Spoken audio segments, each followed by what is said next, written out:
Élie, confronté à l'idolâtrie des prêtres de Baal, parvint à l'Horeb complètement découragé. Un ange le fortifie pour qu'il se remette en route. Il découvre alors que la présence de Dieu se manifeste dans la voix d'un fin silence. 1 Roi 19:12. Puis le dialogue s'engage et Dieu le conforte dans sa mission en disant: Je garderai en Israël un reste de 7000 hommes. Tous les genoux n'auront pas fléchi devant Baal et toutes les bouches qui ne l'auront pas donné de baiser. 1 Roi 19:18. Ici, embrasser une statue, c'est la vénérer comme un être vivant.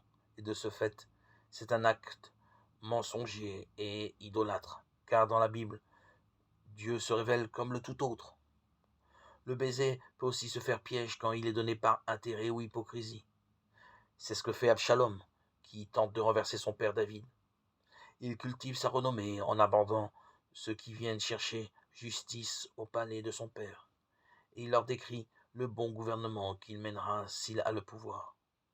Ceux-ci, intimidés, s'apprêtent à se prosterner, mais Absalom les devance et les prend dans ses bras pour les embrasser. 2 Samuel 15:5. C'est détourner le sens du baiser. Il donne un vrai baiser, celui qui répond franchement.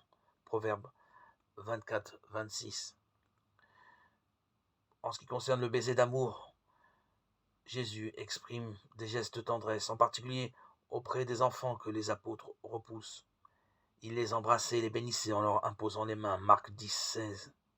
Une femme pécheresse ose braver les invités d'un grand repas offert par le pharisien Simon. Elle verse un parfum sur les pieds de Jésus qu'elle embrasse. Jésus cite sa démarche en exemple parce que cette femme méprisée par la société a su faire preuve de beaucoup d'amour et d'humilité. En elle se manifeste le pardon. Luc 7, 36, 48. Que toute prière prononcée par notre bouche et notre cœur sache se faire accueil du baiser divin.